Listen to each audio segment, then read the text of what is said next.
तो सन 1897 में विल्फ्रेडो पेरोटो, जो एक इटालियन इकोनॉमिस्ट एंड फिलोसोफर थे, उन्होंने ऑब्जर्व किया कि इंग्लैंड की 80% वेल्थ वहाँ के 20% लोगों के पास है, जबकि सिर्फ 20% वेल्थ ही बाकी के 80% लोगों में डिस्ट्रीब्यूटेड है। इसी तरह उन्होंने जब अलग अलग फील्ड्स में इसे अप्लाई करके देखा तो वहाँ भी उन्हें सेम पैटर्न मिला, और इसी पैटर्न को कहा जाता है दी 80-20 प्रिंसिपल या पेरोटोस प्रिंसिपल। लेकिन यार, हर बार की तरह तुम क्वेश्चन करोगे कि ये प्रिंसिपल हमारे किस तरह काम आ सकता है या हम इसे किस तरह यूज कर सकते हैं। तो पिछली काफ़ी वीडियोस में हमने इस प्रिंसिपल के बारे में बात की थी, लेकिन इस वीडियो में हम इसे डिटेल्ड में समझेंगे। संदीप माहेश्वरी सर ने भी अपनी एक वीडियो में 80-20 प्रिंसिपल के बारे में बताया था कि किस तरह इसका यूज करके किसी भी एंट्रेंस एग्जाम के लिए सही स्ट्रेटेजी बनाई जा सकती है और उसे क्रैक किया जा सकता है। उसके बारे में हम वीडियो के लास्ट में जानेंगे, लेकिन अभी समझते हैं इसके कुछ एग्जाम्पल्स को।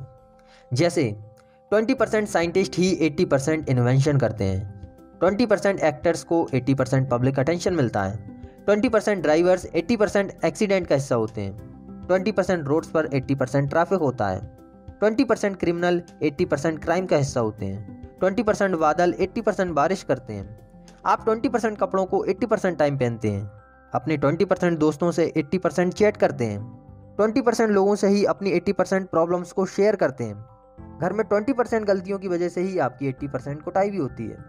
और ऐसे ही कई एग्जाम्पल्स हैं जिनके लिए शायद ये वीडियो भी छोटा पड़ जाए। तो इस प्रिंसिपल को समझना बहुत ही ईजी है, लेकिन ये 80-20 का नंबर आगे पीछे हो सकता है, जैसे 90-10, 70-30 या 60-40 या और कोई सा भी। लेकिन कहने का मीनिंग यही है कि हमारे थोड़े से एफर्ट्स ही हमें मैक्सिमम रिजल्ट देते हैं, मतलब लेस एफर्ट्स मोर प्रॉफिट। बस हमें पता करना है कि वो ज़रूरी काम कौन से हैं जो हमें सबसे ज़्यादा आउटपुट देंगे। पहले इस प्रिंसिपल का यूज सिर्फ बिजनेस से रिलेटिव कामों में किया जाता था, लेकिन बाद में इसका यूज सभी फील्ड्स में किया जाने लगा। तो चलिए समझते हैं बिजनेस के साथ साथ ये प्रिंसिपल हमारी सोशल लाइफ और स्टडी में किस तरह से यूजफुल है।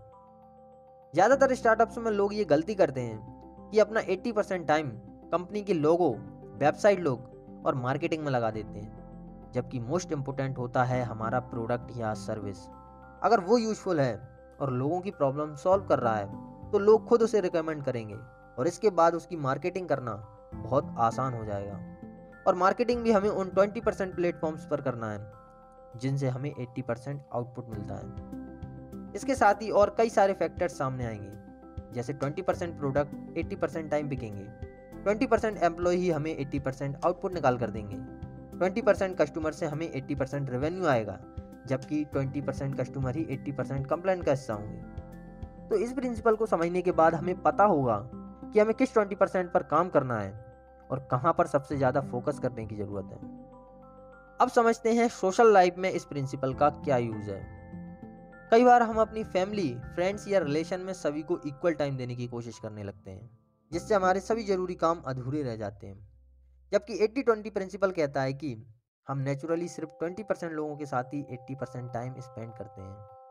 अब हमें इस 20% टाइम में भी उस 20% क्वालिटी टाइम को ढूंढना है, जिससे कोई भी उस मोमेंट को 80% टाइम तक याद रख सके।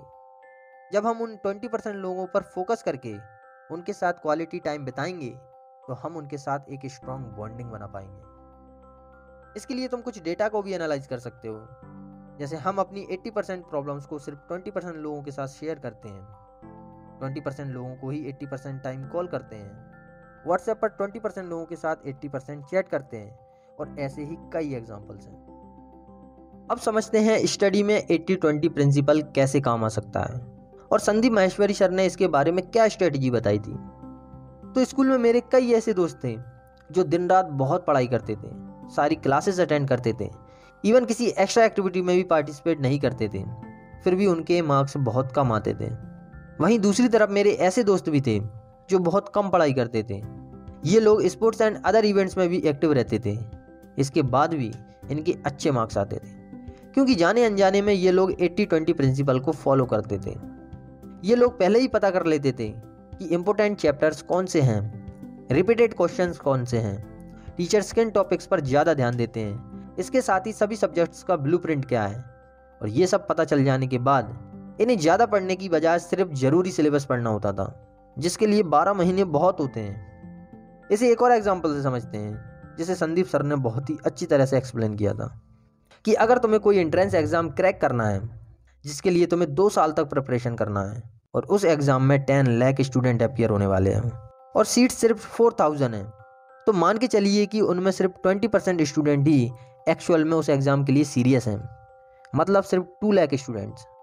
अब इन 2 लाख में भी सिर्फ 20% ही होंगे जिनमें एक्चुअल में कैपेबिलिटी है उस एग्ज़ाम को क्रैक करने की, यानी सिर्फ 40,000 स्टूडेंट्स।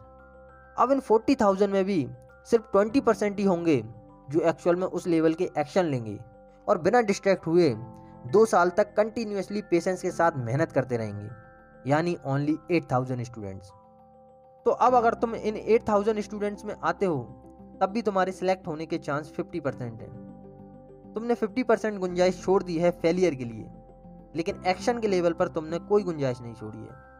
इसे बोलते हैं समझदारी, क्योंकि इसके बाद तुम एक पॉजिटिव एटीट्यूड के साथ काम कर पाओगे और तुम्हारे लिए किसी भी एंट्रेंस एग्जाम को क्रैक करना बहुत ही आसान हो जाएगा।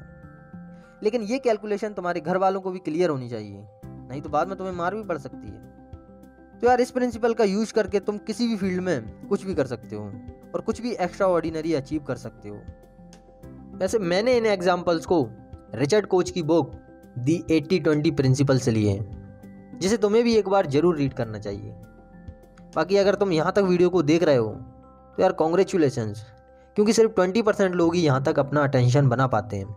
तो तुम्हारे लिए एक सीक्रेट कमेंट कोड है #the8020 प्रिंसिपल अप्लाई। बाकी अगर तुम अपना फोकस और भी ज़्यादा इंक्रीज करना चाहते हो तो उसके लिए एक समरी बहुत जल्द आने वाली है।